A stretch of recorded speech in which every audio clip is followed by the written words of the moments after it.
Good morning all of you. सार्थक पहल बदलाव हमसे है मैं पुनः एक बार स्वागत है। और सार्थक पहल के माध्यम से हम पढ़ रहे हैं दक्षिण भारत का इतिहास। इससे पहले के वीडियो में हमने क्या संगम काल पढ़ा। संगम काल में 3 महत्वपूर्ण वंश, आस्था जी बताएं।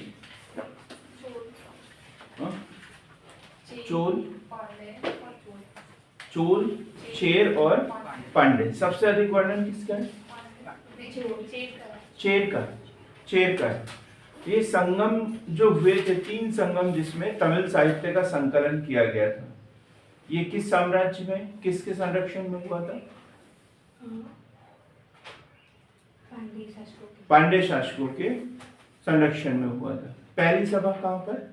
उत्तर मदुरई में हुई। पहली सभा हाँ, मदुरई में हुई थी। किसने की थी अध्यक्षता? ऋषि अगस्त्य ने। सबसे पीछे कौन बैठे हैं? आप कल आए थे, ठीक। इससे आगे हमें पढ़ना है जो अपने पहले अपन ने पढ़ा, इसको एक चार्ट के रूप में बना लो तो और बेहतर तरीके से याद हो जाएगा, है ना। पहले तीनों वंशों के नाम लिखिए, उनका राज चिन्ह क्या था, प्रमुख शासक कौन कौन से थे और प्रमुख घटनाएं कौन कौन सी थी। एक पेज के अंदर ये पूरा का पूरा संगम काल जो है, वो संगम साहित्य है, ये पूरा का पूरा कंप्लीट हो जाएगा। अब बात करते हैं दक्षिण भारत का इतिहास। लेकिन हमने पढ़ा उत्तर भारत में। उत्तर भारत में अपन ने मौर्य साम्राज्य पढ़ा, गुप्त साम्राज्य पढ़ा, और उसी के समानांतर जो है, उसी के साथ साथ दक्षिण भारत की क्या स्थिति थी। तो संगम काल तो हमने पढ़ लिया, लेकिन संगम काल के बाद में दक्षिण भारत की क्या स्थिति थी। तो कोई बता सकता है कि प्रमुख वंश कौन कौन से याद आ रहे हैं दक्षिण भारत के? मोहित जी आप बता, कुछ याद आ रहा है क्या? हाँ, चोल, गुड। पांडे, पांडे तो पल्लव, वो उसके थे संगम काल के। उसके बाद में पल्लव, पल्लव है ना। नहीं, पीछे वाले का नहीं पता, आपको तो पता है। पल्लव, चालुक्य, चोल, राष्ट्रकूट। पल्लव, चालुक्य, चोल और राष्ट्रकूट। चालुक्य वंश की अलग अलग शाखाएं, बादामी या वातापी के चालुक्य, वेंगी के चालुक्य और कल्याणी के चालुक्य। ये अलग अलग मतलब है चालुक्य, लेकिन तीनों जो शाखा है वो अलग अलग जगह पर शासन कर रही थी। कुछ हमने पढ़ा, जैसे हर्षवर्धन को 630 ईस्वी में नर्मदा नदी के किनारे बुरी तरीके से पराजित किया था। किसने किया था? पुलकेशिन द्वितीय। किस वंश का शासक था? बादामी या वातापी का चालुक्य शासक। बादामी या वातापी का चालुक्य शासक। पल्लव शासकों के बारे में कल हमने पढ़ा था। पल्लव वंश, पल्लव वंश कहां पर? कांचीपुरम। और इसके प्रमुख शासक अपन ने पढ़े थे सिंह विष्णु। अभी डिटेल में नहीं, अब एक एक वंश पढ़ेंगे। सिंह विष्णु पढ़ा अपन ने, महेंद्र वर्मन पढ़ा, नरसिंह वर्मन प्रथम, नरसिंह वर्मन द्वितीय। और क्या महत्वपूर्ण उपलब्धि इनकी? क्या महत्वपूर्ण उपलब्धि? महाबलीपुरम के रथ मंदिर, कांची का कैलाश मंदिर। महाबलीपुरम का रथ मंदिर, कांची का कैलाश मंदिर। इसी प्रकार आज जो हम शुरू करेंगे वो शुरू करेंगे राष्ट्रकूट से। राष्ट्रकूट वंश बड़ा डिटेल में पढ़ना है, छोटी छोटी बातों को बहुत ही गंभीरता से लेना है। कोई भी क्वेश्चन इसमें से पूछ सकते हैं। राष्ट्रकूट वंश,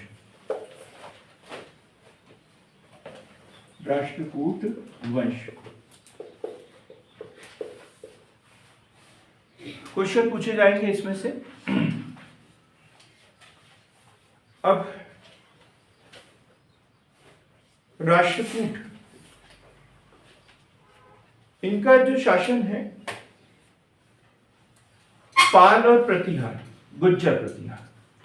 पश्चिम पूर्वी भारत में पाल वंश और उत्तर भारत में गुज्जर प्रतिहार वंश।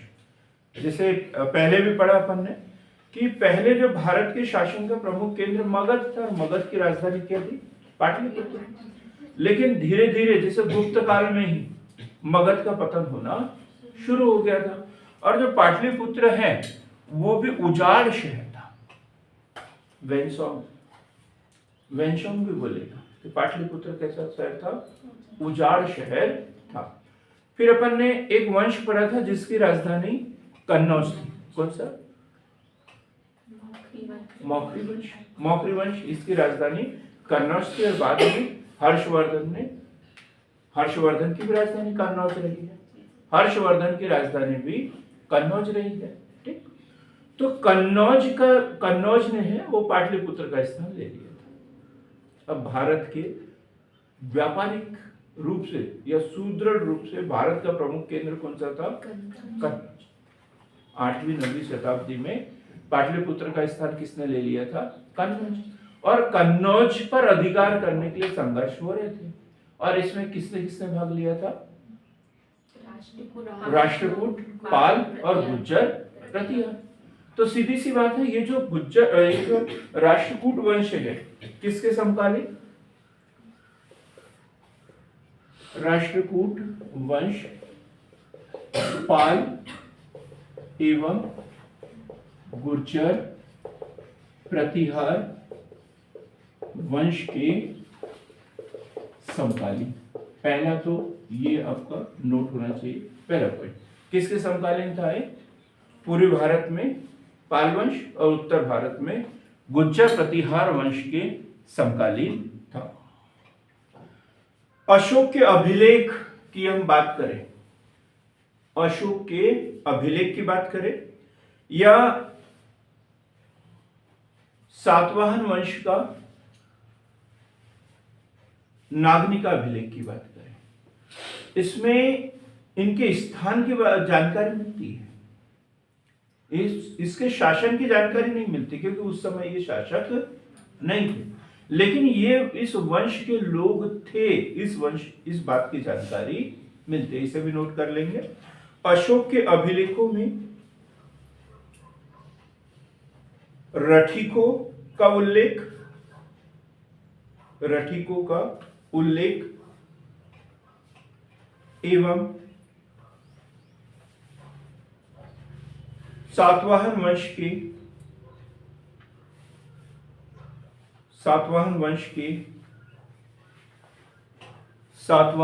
वंश के नानाघाट अभिलेख में मराठियों का उल्लेख मिलता है।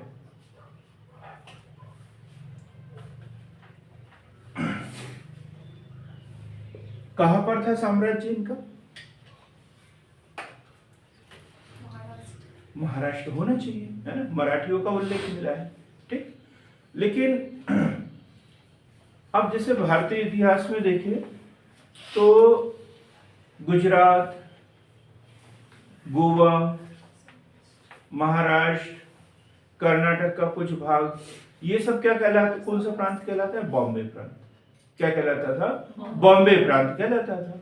मतलब मराठियों का उल्लेख सिर्फ महाराष्ट्र में नहीं था, आसपास के पूरे एरिया में। जैसे मध्य प्रदेश का भी कुछ एरिया देखो, मराठी भाषी क्षेत्र है, मराठी लोग यहाँ पर रहते हैं। तो महाराष्ट्र के आसपास तो था, लेकिन ये कन्नड़ मूल के लोग थे। कहाँ के? कन्नड़ मूल के लोग। और राजधानी क्या थी इनकी? मान्यखेत। ये दोनों चीजें हमें याद होना चाहिए। राजधानी क्या थी? मान्यखेत। राजधानी इनकी मान्यखेत थी। कौन थे शुरुआत में? बादामी के चालुक्यों के सामंत। बादामी के चालुक्यों के सामंत थे। कौन थे? बादामी के चालुक्यों के सामंत थे। स्थापना किसने की थी? ये भी पता होगा सबको। दंती दुर्ग। स्थापना किसने की? दंती दुर्ग ने। अब ये क्वेश्चन एकदम याद रखें, क्योंकि दंती दुर्ग का नाम तो दिया रहेगा, लेकिन उसमें क्या, दंती दुर्ग ने किस वंश की स्थापना की? बादामी के चालुक्य, वेंगी के चालुक्य, कल्याणी के चालुक्य, राष्ट्रकूट, पाल, प्रतिहार, कोई भी ऑप्शन दिए रहेंगे। तो दंती दुर्ग ने किस वंश की स्थापना की? राष्ट्रकूट वंश की। इसे दंती वर्मन भी कहते हैं। 752 ईस्वी के मध्य, 752 ईस्वी के मध्य में। क्लियर हो गया? राजधानी क्या रखी इसने? मान्यखेत्र। कहां पर था? एकदम महाराष्ट्र कर्नाटक की बाउंड्री पर। मराठियों का उल्लेख मिलता है, लेकिन ये कहां के लोग थे? ये कन्नड़ मूल के लोग थे। निसंतान था दंती दुर्ग, निसंतान। ऐसे क्वेश्चन वैसे पढ़ने की जरूरत नहीं है, ऐसे क्वेश्चन पूछे नहीं जाते, लेकिन क्वेश्चन है यहाँ पर। दंती दुर्ग का जो है निसंतान था, तो इसलिए उसका बेटा तो बन नहीं सकता इसके बाद में शासक, उसका चाचा बना था, चाचा बना था। तो दोनों के बीच में क्या संबंध होगा अगले शासक के बीच में? दंती वर्मन द्वारा चालुक्य शासक कीर्तिवर्मन को पराजित करके, कीर्तिवर्मन को पराजित करके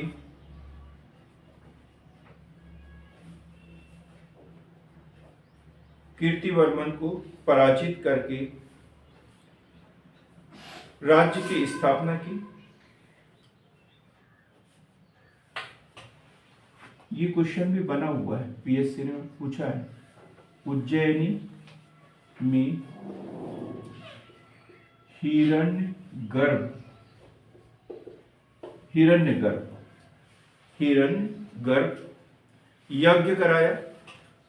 यज्ञ कराया जहां गुर्जर प्रतिहारों द्वारा द्वारपाल की भूमिका अदा किया, द्वारपाल के रूप में कार्य किया। मतलब उनका हिरण्यगर्भ यज्ञ कहां कराया इन्होंने? उज्जैनी में। अब उज्जैनी किस प्रदेश में है? मालवा में। उज्जैन कहां पर है? मालवा में। और इनका शासन कहां था? कर्नाटक में, महाराष्ट्र के आसपास था। तो यहाँ पर शासन था गुर्जर प्रतिहारों का। तो गुर्जर प्रतिहारों ने किसकी भूमिका निभाई? द्वारपाल की भूमिका निभाई। ये क्वेश्चन पीएससी ने पूछा गया है कि किसने हिरण्यगर्भ यज्ञ कराया था, कहाँ कराया था, और किसने कौन सी भूमिका निभाई। क्लियर एकदम? क्या लिखा आपने? दंती दुर्ग ने उज्जैन में हिरण्यगर्भ यज्ञ कराया और प्रतिहार राजा ने द्वारपाल का काम किया था। अब हम बात करेंगे कृष्ण प्रथम, दूसरा शासक।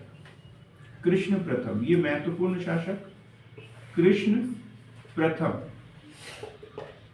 देखो इस नाम से 2-3 शासक मिलेंगे, लेकिन कृष्ण प्रथम राष्ट्रकूट वंश का। कल भी बताया था कैलाश मंदिर 2 जगह पर है।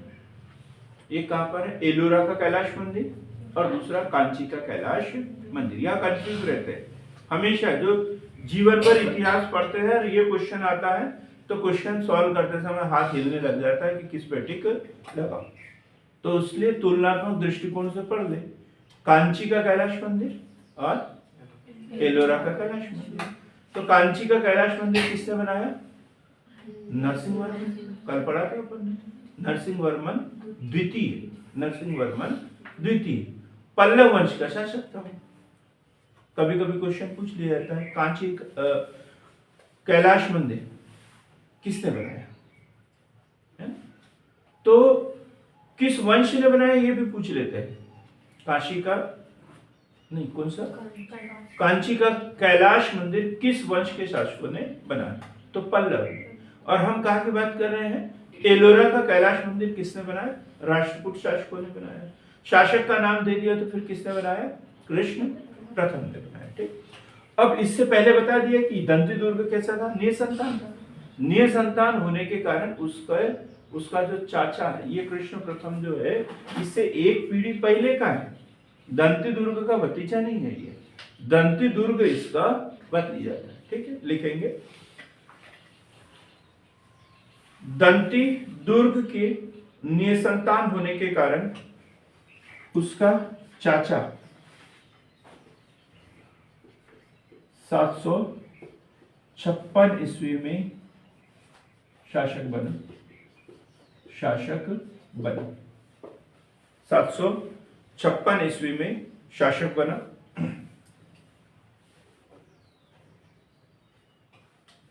कृष्ण प्रथम ने, ये कुछ लाइन लिख लेंगे, उतना महत्वपूर्ण नहीं है। कृष्ण प्रथम ने वेंगी के चालुक्यों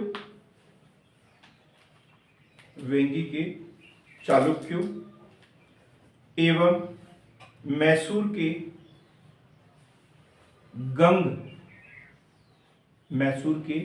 गंग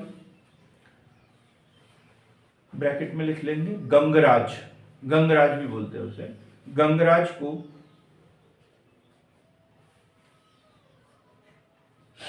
पूर्ण रूप से नष्ट कर दिया। एलोरा का कैलाश मंदिर बनवाया जी। हाँ, वेंगी के चालुक्य और मैसूर के गंग या गंगराज को पराजित किया, सरल शब्दों में लिख सकते हैं आप। और इसने क्या बनाया, कैलाश मंदिर बनवाया। कैलाश मंदिर किस तरीके का मंदिर है ये? एलोरा का कैलाश मंदिर गुफाओं को काट कर बनाया गया है ना, गुफा मंदिर है। साथ ही द्रविड़ शैली के मंदिर है। दक्षिण भारत के जितने भी मंदिर है वो किस शैली के बने हुए हैं? द्रविड़ शैली के मंदिर है। तो द्रविड़ शैली का मंदिर है, गुफा मंदिर है। गुफा मतलब चट्टानों को काटकर बनाया गया है, और साथ ही ये द्रविड़ शैली का मंदिर है। दो बातें कृष्ण प्रथम के बारे में, किसको पराजित किया इसने, ये बातें, और दूसरी उसने क्या बनाया। क्वेश्चन यही से बनता है, एलोरा का कैलाश मंदिर किसने बनाया, कृष्ण प्रथम किस वंश का शासक था। ऐसे 2-3 क्वेश्चन इसमें से हमें याद करना है। इसके बाद में हम पढ़ेंगे कृष्ण प्रथम के बाद में गोविंद द्वितीय।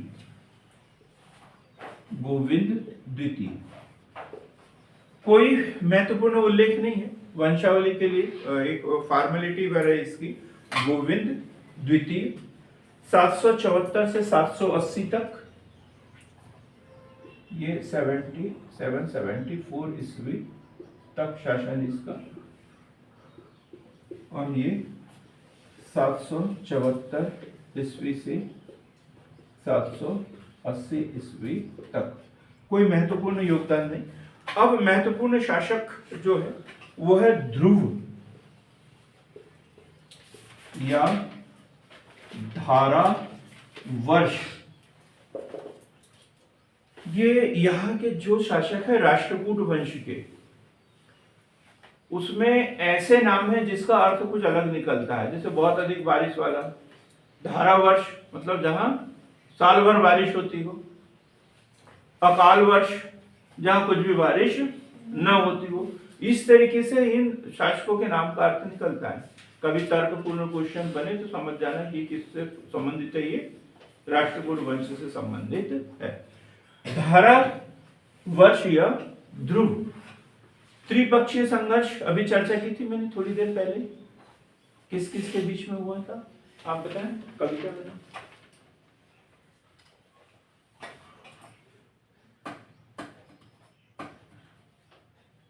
त्रिपक्षीय संघर्ष किसको लेकर हुआ था? कन्नौज को लेकर हुआ था। 3 वंशों के बीच में हुआ था। इन्हें क्या पता? हाँ, एक तो पता होगा, हाँ, सबसे लास्ट में जो बैठे एक वंश पर बताना जिसने स्त्री पक्षीय संघर्ष में भाग लिया था। अरे बाकी लोग बहुत हंसेंगे यदि आप लोग जवाब नहीं दोगे तो। ये ऑनलाइन वाले पट पट जवाब दे रहे हैं जी, बहुत बढ़िया। एक तो राष्ट्रकूट है जिसके बारे में पढ़ रहे हैं, है ना। यदि ये नहीं होता तो हम यहाँ थोड़ी पढ़ते बीच में। एक राष्ट्रकूट और दूसरा क्या बताया, पाल, और तीसरा गुज्जर प्रतिहार। पहली लाइन में ही तो लिखा है मैंने, राष्ट्रकूट, पाल, गुज्जर प्रतिहार। कन्नौज को लेकर अधिकार संघर्ष हुआ, कन्नौज को प्राप्त करने के लिए। यहाँ एक महत्वपूर्ण क्वेश्चन बनता है। क्या क्वेश्चन है विजय, अब तो समझ में आ गया होगा। वो कौन सा राष्ट्रकूट शासक है जिसने इस त्रिपक्षीय संघर्ष में भाग लिया? तो कौन सा राष्ट्रकूट शासक? ध्रुव या धारावर्ष। क्लियर एकदम, ध्रुव या धारावर्ष लिखेंगे। ध्रुव या धारावर्ष प्रथम राष्ट्रकूट शासक, प्रथम राष्ट्रकूट शासक जिसने कन्नौज को लेकर चलाए जा रहे त्रिपक्षीय संघर्ष में भाग लिया, त्रिपक्षीय संघर्ष में भाग लिया, त्रिपक्षीय संघर्ष में भाग लिया।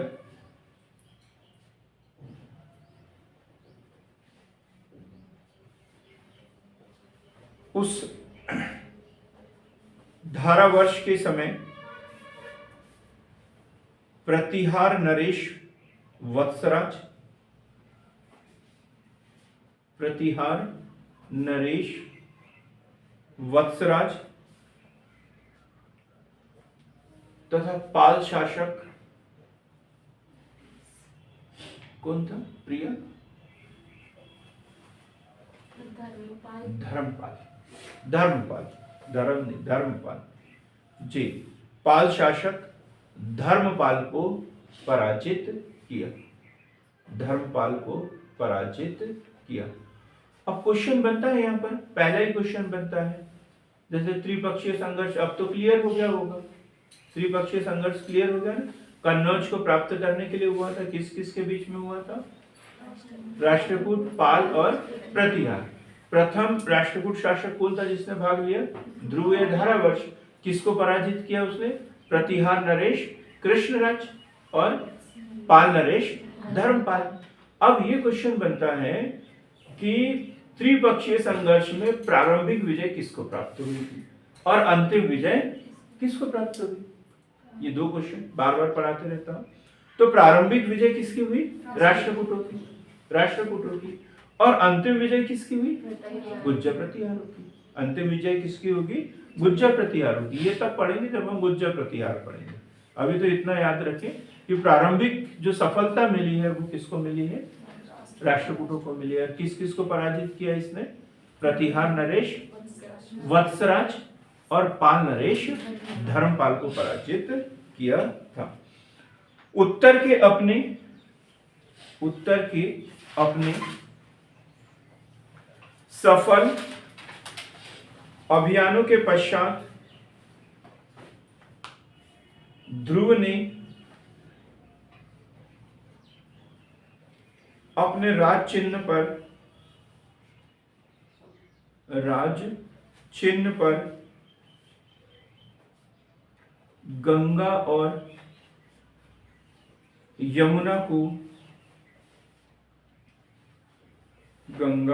और यमुना को प्रतीक के रूप में अंकित किया, प्रतीक के रूप में अंकित किया।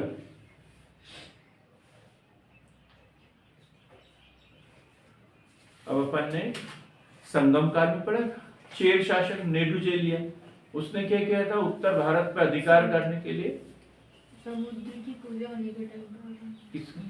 नेडुचेलिया। पर हाँ, क्या किया था उसने? हिमालय पर अपना राज चिन्ह धनुष अंकित किया था, है वो बॉर्डर। लेकिन इसने वहां नहीं किया, बल्कि वहां के चिन्ह उठाकर अपने राज चिन्ह में डाले थे। मतलब वहां कुछ नहीं किया उसने, क्या किया, उसका जो राज चिन्ह था उसमें दो प्रतीक चिन्ह अपनाए, एक गंगा और दूसरा यमुना, राज चिन्ह पर डाले। ये क्वेश्चन भी बनता है कि किस शासक ने गंगा यमुना को अपने राज चिन्ह में अंकित किया था। तो वो कौन था? राष्ट्रकूट शासक ध्रुव या धारावर्ष। ध्रुव या धारावर्ष। धारावर्ष का अर्थ क्या होता है? भारी वर्षा, बताया था। ध्रुव या धारावर्ष का अर्थ क्या होता है? भारी वर्षा। अब हम बात करेंगे इसके बाद में, ध्रुव या धारावर्ष के बाद में गोविंद तृतीय। गोविंद तृतीय इसने भी भाग लिया है त्रिपक्षीय संघर्ष में। प्रथम शासक ध्रुव या धारावर्ष, लगभग 100 वर्षों तक चला है ये संघर्ष, 100 से भी ज्यादा वर्षों तक चला है। तो एक व्यक्ति तो हो नहीं सकता, तो 2-3 लोगों ने इसमें भाग लिया है। तो अब हम बात करेंगे गोविंद तृतीय, 793 से 814 ईस्वी तक, और ये है 780 से 793 ईस्वी तक। 793 से 814 ईस्वी ज्यादा महत्वपूर्ण नहीं है। एक संजरण ताम्रपत्र, ये क्वेश्चन बन जाए तो आपको गोविंद तृतीय लिख देना है। जो सृजन ताम्रपत्र है, इससे किसकी विजयों का उल्लेख मिलता है? जैसे अपन पढ़ते हैं हरिसेन की प्रयाग प्रशस्ति, प्रयाग प्रशस्ति से किसकी विजयों का उल्लेख मिलता है? समुद्रगुप्त की। तो वैसे ही सजरन ताम्रपत्र से गोविंद तृतीय की विजयों का उल्लेख मिलता है। गोविंद तृतीय ने मालवा, कौशल,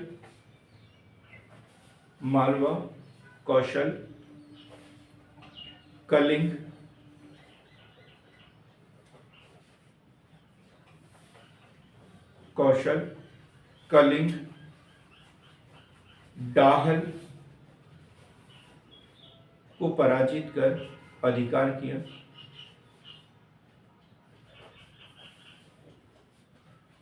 यदि ये पूछा जाए कि सबसे शक्तिशाली राष्ट्रकूट शासक कौन था, तो वो था गोविंद तृतीय। सबसे अधिक सैनिक अभियान इसके द्वारा चलाए गए थे। गोविंद तृतीय ने पाल शासक धर्मपाल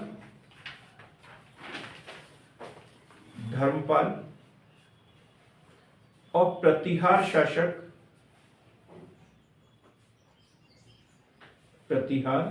शासक नागभट्ट को पराजित किया।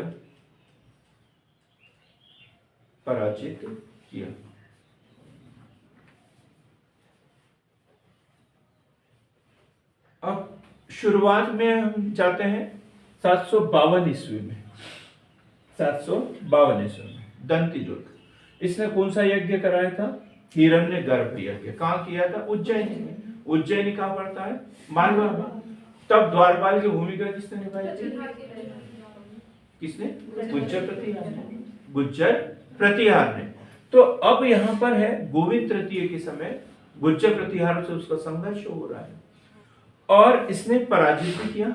गुज्जर प्रतिहार वंश का शासक कौन उस समय? नागभट्ट द्वितीय। ये बड़ा नाम है, जब गुज्जर प्रतिहार पढ़ेंगे तब देखेंगे, बड़ा नाम नागभट्ट द्वितीय। और इससे मालवा छीनकर किसको दिया था? परमार को दिया था। जैसे भोज परमार वगैरह पढ़ेंगे अपन, मालवा के परमार वंश। तो ये क्वेश्चन बनता है कि किसने छीना था, किससे छीना था और किसको दिया था। तो किसने छीना? राष्ट्रकूट शासक गोविंद तृतीय। किससे छीना? प्रतिहार शासक नागभट्ट से छीना। और किसको दिया? परमार को दिया। लिखेंगे, इस लाइन को अच्छे से लिखेंगे। प्रतिहार शासक नागभट्ट से मालवा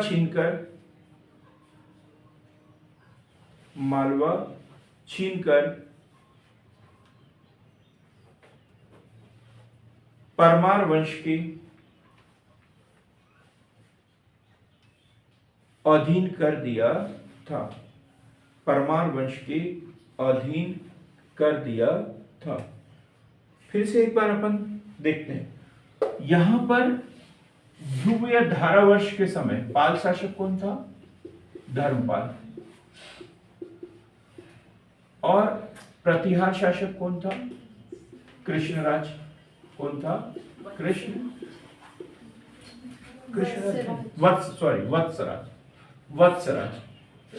वत्सराज। और गोविंद तृतीय के समय स्थिति बदल गई। पाल शासक तो वही है, धर्मपाल, लेकिन प्रतिहार शासक कौन है? नागभट्ट द्वितीय। नागभट्ट द्वितीय। जो थोड़े बहुत पढ़े लिखे होते हैं उनके एक या दो क्वेश्चन से पीएससी चूक जाता है, फ्री, जो पढ़े लिखे होते हैं। बाकी बाजार तो सबका रहता है, लेकिन पढ़े लिखे लोग जिनका एक या दो क्वेश्चन से चूक जाता है और वो ऐसे क्वेश्चन में कंफ्यूज होते हैं, है ना, क्योंकि उन्होंने पढ़ा है, धर्मपाल भी पढ़ा है, वत्सराज भी पढ़ा है और नागभट्ट द्वितीय भी पढ़ा है, लेकिन ये कंफ्यूज हो जाता है कि ध्रुव के समय कौन था और गोविंद तृतीय के समय कौन था। अब जरूरी नहीं है कि तलवार के दम पे शासन किया जाए। कुछ शासक ऐसे भी होते हैं जो शासक होते हुए भी बिना युद्ध किए हुए शासन सत्ता संचालित करना चाहते हैं, और ऐसे एक शासक है अमोघवर्ष। अमोघवर्ष हमने जैन धर्म के बारे में पढ़ा होगा, नहीं पढ़ा तो आगे पढ़ेंगे कि जैन धर्म को आश्रय देने वाले प्रमुख शासक, तो उसमें एक नाम आता है अमोघ वर्ष का। तो अमोघ वर्ष, अमोघ वर्ष, और लंबा शासन काल इनका 814 से 876 ईस्वी। 814 से 876 ईस्वी। अल्पायु में ये शासन बन गया था, अल्पायु में ही ये शासक बन गया। विद्या एवं कला का संरक्षक,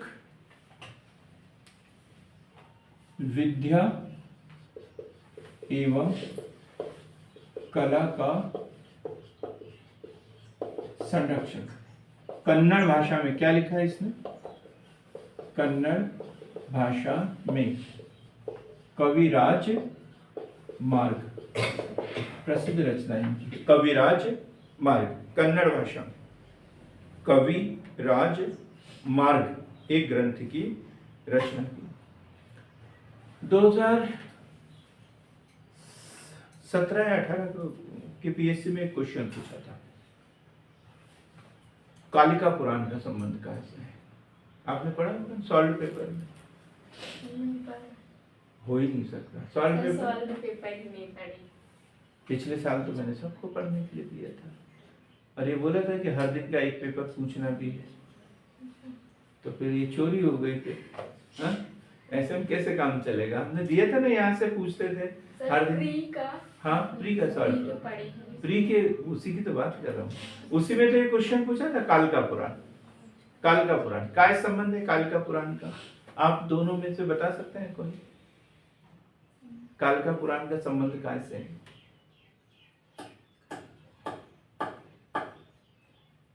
नहीं, कविता में ऑनलाइन वाले बताएं। कालिका जैन धर्म से संबंधित है। Ankit Kumar good morning. तो कालिका पुराण का संबंध जैन धर्म से है, और उसमें दिया था शाक्त धर्म। शाक्त है ना शक्ति, जैसे कालिका मतलब काली जी। ये तर्क लगा रहे थे, पढ़ा तो है नहीं हमने, बस तर्क लगा रहे थे, तो गलत हो गया, सबका गलत। कई लोगों ने आपत्ति भी लगाई थी इसके ऊपर, कोर्ट भी गए थे इस क्वेश्चन को लेकर, लेकिन पीएससी ने उसे खारिज कर दिया था। बोले कालिका पुराण का संबंध किससे है? जैन धर्म से संबंधित है।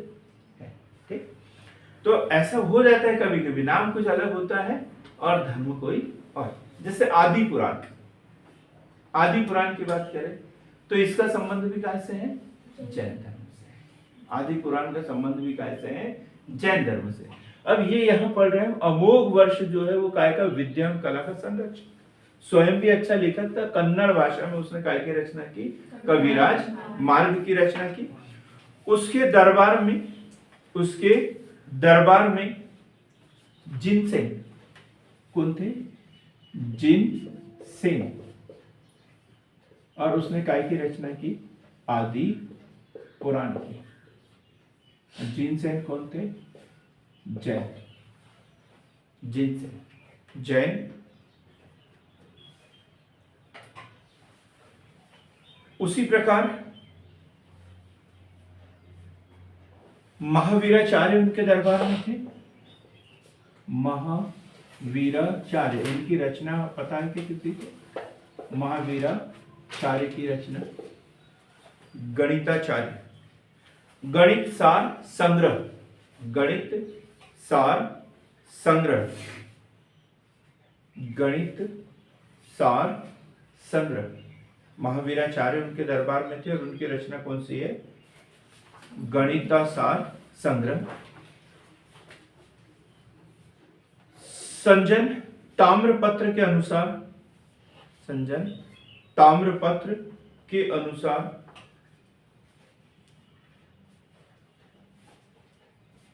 अमोघ वर्ष को चंद्रगुप्त द्वितीय से भी महान बताया है।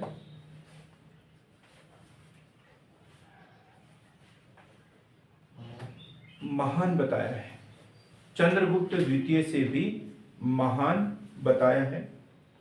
वह जैन मतानुयायी था, जैन मतानुयायी था, जैन धर्म का अनुयायी था, लेकिन वह महालक्ष्मी का अनन्य भक्त था, अनन्य भक्त था। संजन ताम्रपत्र के अनुसार,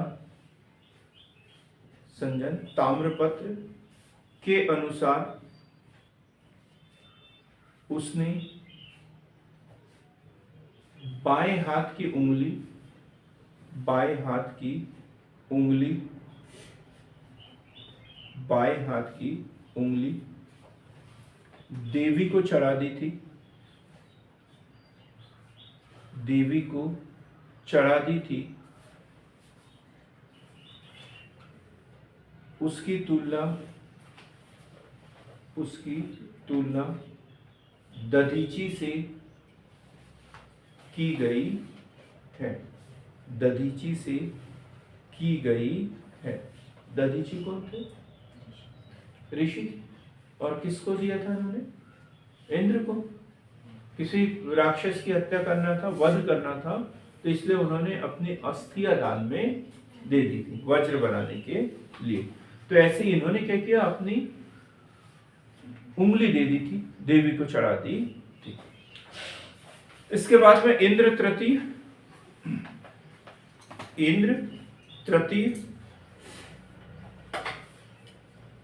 कोई महत्वपूर्ण शासक नहीं।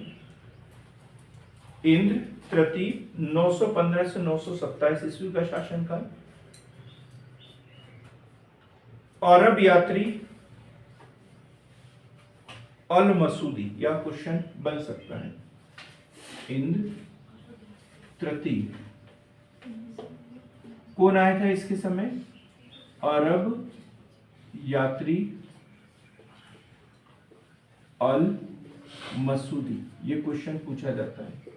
अल मसूदी, अल मसूदी, अरब यात्री अल मसूदी भ्रमण पर आया था। इसके बाद कृष्ण तृतीय, थोड़ा शॉर्ट में पढ़ा रहा हूं क्योंकि महत्वपूर्ण कोई घटना है नहीं इनके समय की। कृष्ण तृतीय, कृष्ण तृतीय, कृष्ण तृतीय ने चोल नरेश, चोल नरेश परांतक, परांतक प्रथम को पराजित किया, परांतक प्रथम को पराजित किया। अंतिम शासक कर्क द्वितीय, अंतिम शासक कर्क द्वितीय को 975 ईस्वी में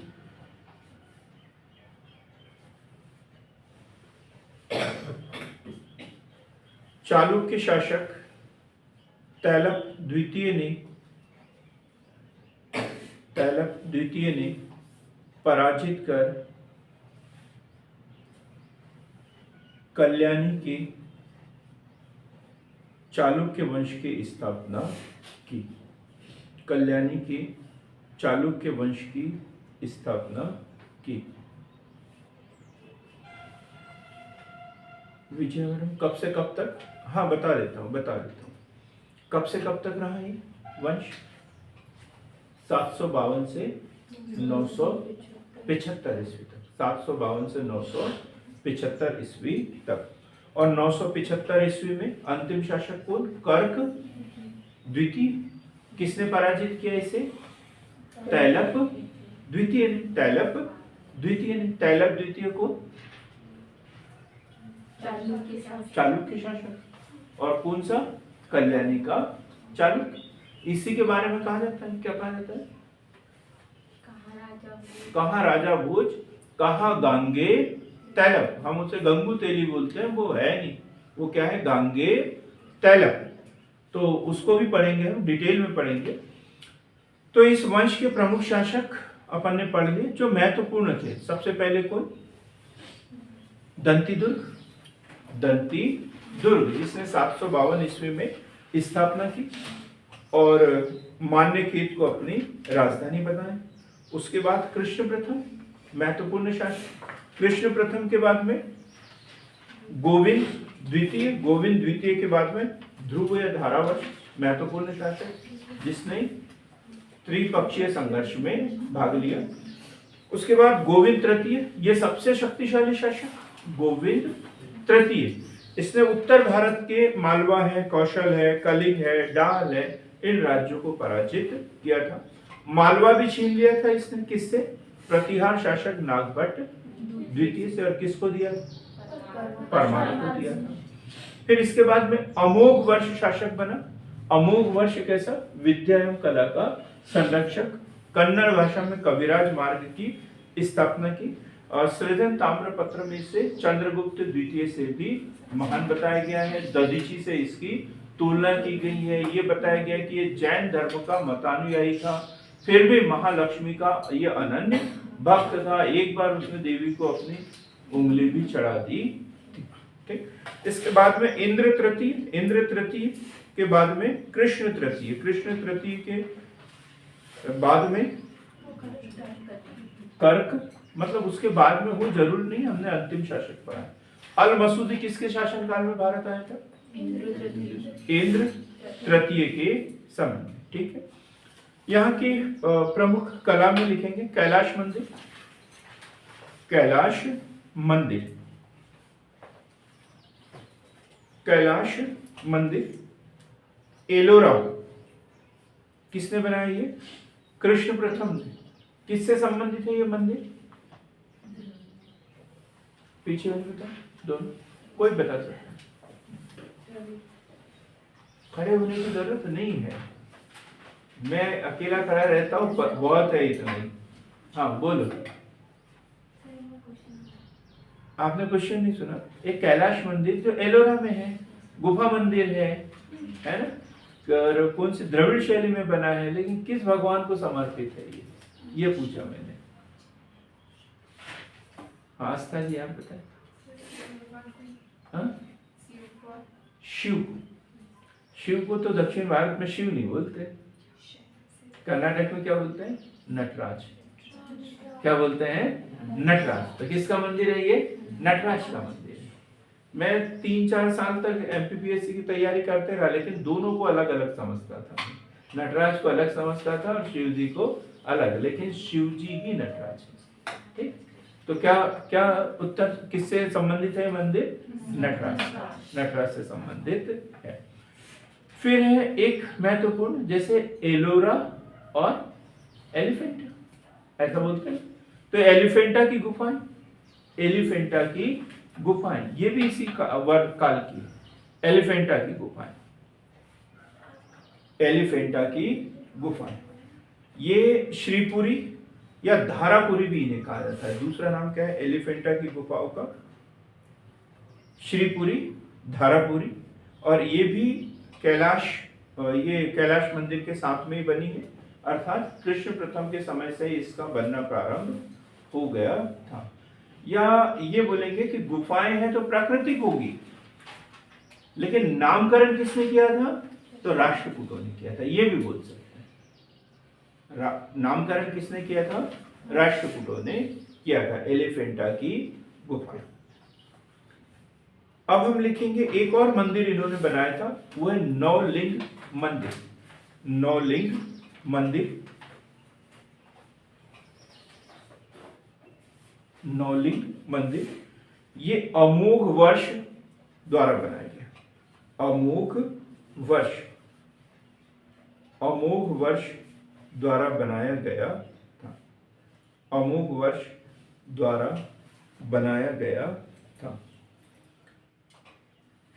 राष्ट्रकूट वंश, हमने वंशावली पढ़ ली अभी, लेकिन ये खत्म नहीं हुआ। क्यों? गुज्जर प्रतिहार पढ़ेंगे तब भी इनको पढ़ना है, पाल वंश जब पढ़ेंगे तब भी इनको पढ़ना है। ठीक, और आखिरी में क्या पढ़ा अपन ने? चालुक्य। चालुक्य वंश ने इनके साम्राज्य पर अधिकार कर लिया था। तो जब भी चालुक्य वंश पढ़ेंगे तब भी इनको हम पढ़ते रहेंगे। ठीक, आज दूसरा पार्ट भी हम पढ़ेंगे, बंद करेंगे।